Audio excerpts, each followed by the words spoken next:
लहरों की हल्का सा शोर, ठंडी हवा और एक शांत सा पल समुद्र के साथ।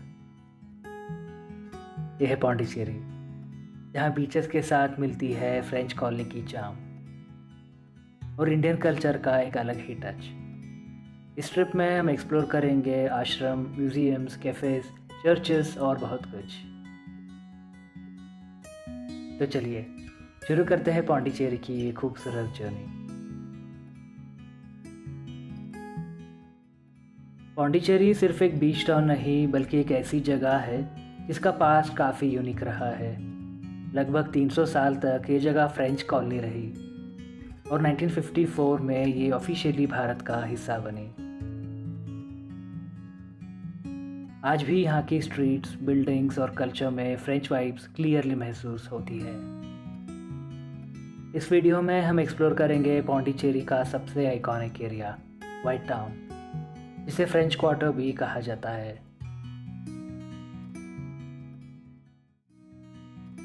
पौंडीचेरी पहुंचने के लिए आपके पास कई ऑप्शंस है। अगर आप फ्लाइट से आ रहे हैं तो सबसे करीब एयरपोर्ट चेन्नई में है, जो यहाँ से लगभग 150 किलोमीटर दूर है।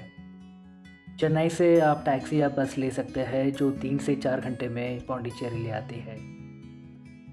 पौंडीचेरी रेलवे स्टेशन और विलुपुरम जंक्शन से नियर बाई सिटीज़ के लिए ट्रेन्स अवेलेबल है और रोड के थ्रू भी पौंडीचेरी इजीली एक्सेसिबल है। ये चेन्नई और बेंगलुरु जैसे कई शहरों से अच्छी तरह से कनेक्टेड है।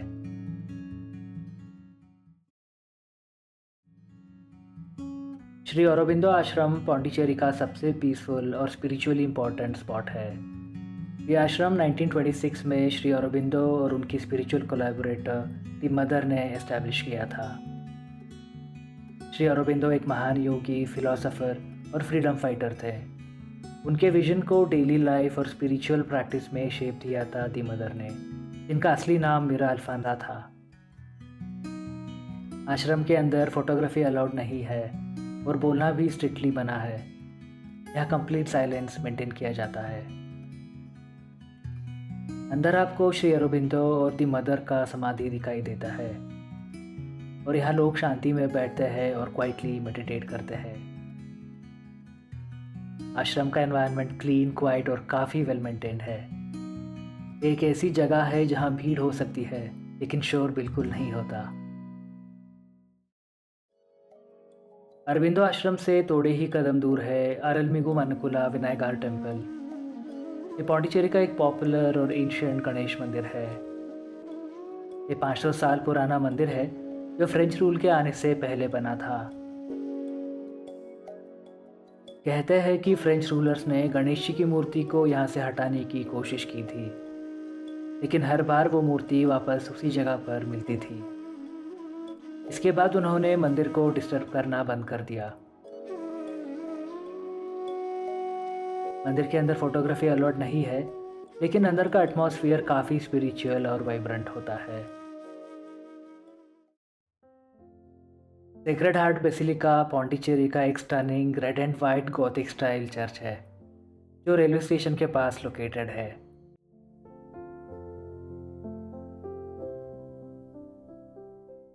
चर्च के अंदर का एम्बियंस काफ़ी पीसफुल है। लोग क्वाइटली प्रे करते हैं, कैंडल्स जलाते हैं और उस साइलेंस को महसूस करते हैं। ये पौंडीचेरी का एक एक्टिव चर्च है और स्पेशल ओकेजन्स में यहाँ का एटमॉस्फेयर और भी स्पिरिचुअल हो जाता है।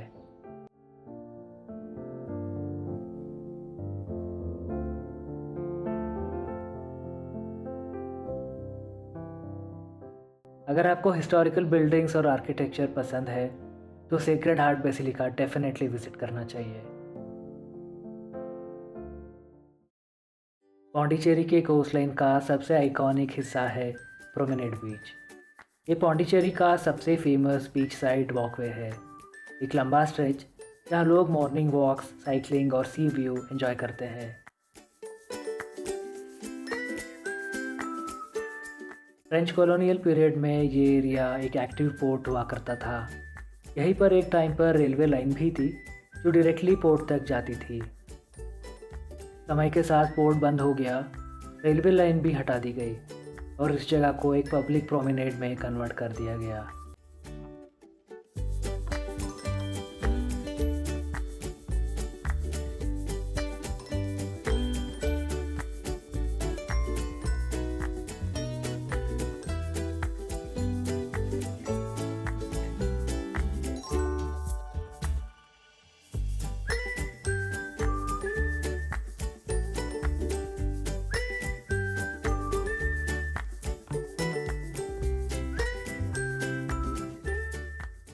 आज ये बीच क्लीन, वेल मेंटेन्ड और टूरिस्ट फ्रेंडली है।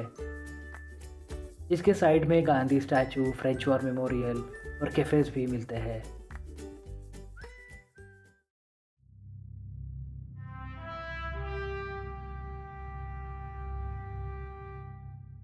फ्रेंच वॉर मेमोरियल एक छोटी सी जगह है जो फर्स्ट वर्ल्ड वॉर में शहीद हुए फ्रेंच सोल्जर्स की याद में बनाया गया था। ये मेमोरियल पौंडीचेरी के फ्रेंच कनेक्शन को रिप्रेजेंट करता है।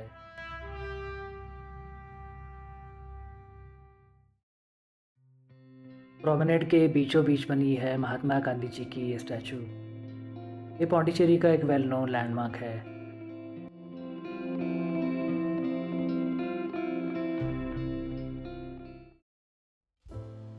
स्टैचू के बिल्कुल पास है ली कैफ़े, पौंडीचेरी का एक पॉपुलर सी फेसिंग कैफ़े जो पुराने पोर्ट ऑफिस की जगह पर बनाया गया है।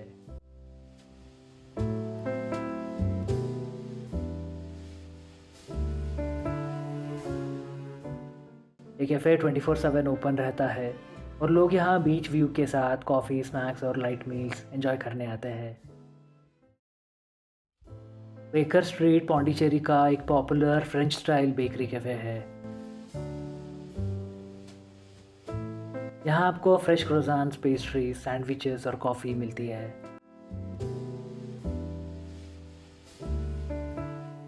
ये जगह ब्रेकफास्ट या क्विक बाइट के लिए काफ़ी रिकमेंडेड है।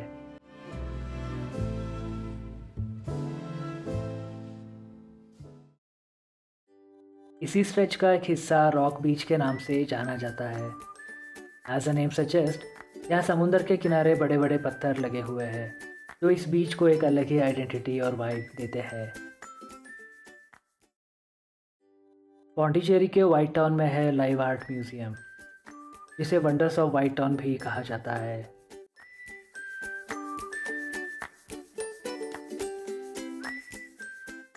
इस म्यूजियम का सबसे यूनिक सेक्शन है ये टेडी बेयर्स का कलेक्शन। यहाँ हर टेडी पहना हुआ है एक ट्रेडिशनल आउटफिट रिप्रेजेंटिंग 192 कंट्रीज और different Indian states. Her costume handcrafted है, अटेंशन टू डिटेल के साथ बनाया गया है। Country's traditional outfit representing teddy bears, some Indian states also included, and the all outfits made of Indian silk sarees and famous Japanese kimonos. And you know the person? Any idea who is this man? And he is the inventor of teddy bears. He made the first teddy bear in 1902, Mr. Morris Mustang. Okay. And Teddy, tallest man in the world, Robert Badlow, he height 8 feet 11.1 inches, and that is the actual height. And he died at the age of 22 years because of heights and health issues. And he also American. And he height 2 feet 1.6 inches.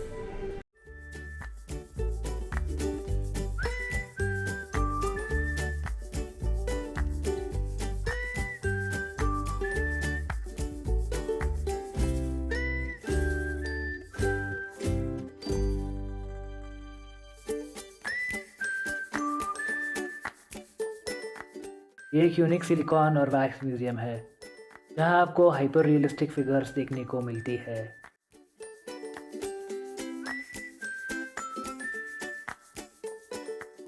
ये museum एक फ़न और of-beat experience है। अगर आपको art और culture पसंद है तो ये जगह डेफिनेटली विज़िट करनी चाहिए।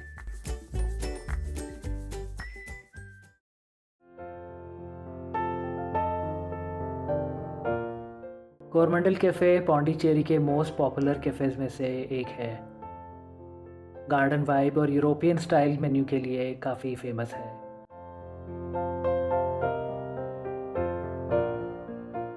कैफ़े का एम्बियंस काफ़ी काम और एस्थेटिक है। एक ऐसी जगह जहां आप आराम से क्वालिटी टाइम स्पेंड कर सकते हो।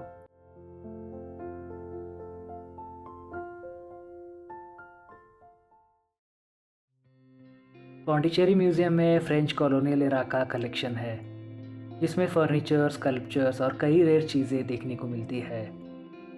अगर आपको हिस्ट्री पसंद है तो ये जगह वर्थ विजिटिंग है।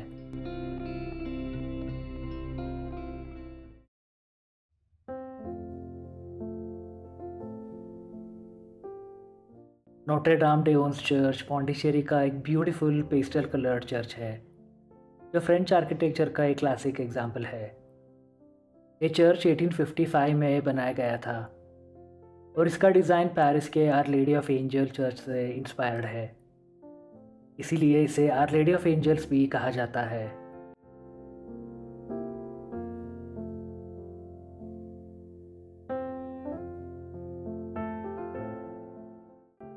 इस चर्च की खास बात यह है कि यहाँ प्रेयर्स 3 लैंग्वेजेस में होती है, फ्रेंच, तमिल और इंग्लिश।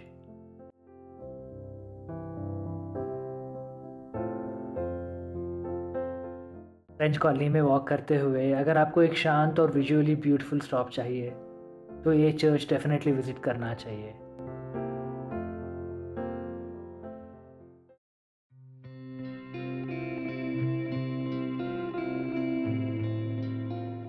क्राफ्ट बाज़ार एक कॉम्प्लेक्स है जहाँ काफ़ी सारी शॉप्स मिलती है। यहाँ आपको handmade items, colourful handicrafts and souvenirs देखने को मिलते हैं, जैसे इको फ्रेंडली मग और hand crafted bags. Bamboo, coconut shell और वुडन क्राफ्ट्स भी यहाँ मिलते हैं।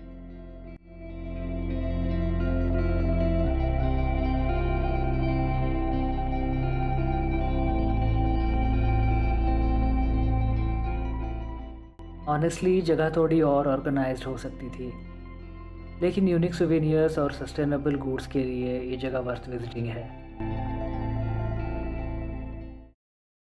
पौंडीचेरी के प्रोमेनेड बीच के बिल्कुल पास है भारती पार्क। ये एक well maintained colonial style garden है और पहले ये गवर्नमेंट पार्क के नाम से जाना जाता था। पार्क के सेंटर में है आई मंडपम। ये मॉन्यूमेंट 16वीं सेंचुरी की आई के नाम पर बनाया गया था, जिन्होंने अपना घर तोड़कर एक पब्लिक वाटर टैंक बनवाया था। फ्रेंच रूलर्स ने उनकी इसी सैक्रिफाइस को रिकग्नाइज किया और उनके नाम पर यह स्ट्रक्चर बनवाया, जो आज भी पौंडीचेरी के कॉलोनियल हिस्ट्री का एक सिंबल है। आज भारती पार्क एक पीसफुल स्पॉट है। लोग यहाँ वॉक करते हैं, रेस्ट करते हैं और थोड़ी देर नेचर के साथ शांति से वक्त बिताते हैं। शाम ढल चुकी है और रॉक बीच की ठंडी हवा और समुंदर की लहरों के साथ एक अलग ही सुकून का एहसास होता है। इस शाम के साथ हम ख़त्म करते हैं पौंडीचेरी ट्रिप का पहला वीडियो, जहां हमने एक्सप्लोर किया व्हाइट टाउन का charm, colourful streets, heritage buildings और आर्ट फील्ड कॉर्नर्स। अगली वीडियो में चलते हैं ऑरोविल की तरफ, एंजॉय करेंगे बोटिंग और एक्सप्लोर करेंगे पौंडीचेरी के और भी खूबसूरत बीचेस। मिलते हैं अगले व्लॉग में एक नए एक्सपीरियंस के साथ। Until then, take care.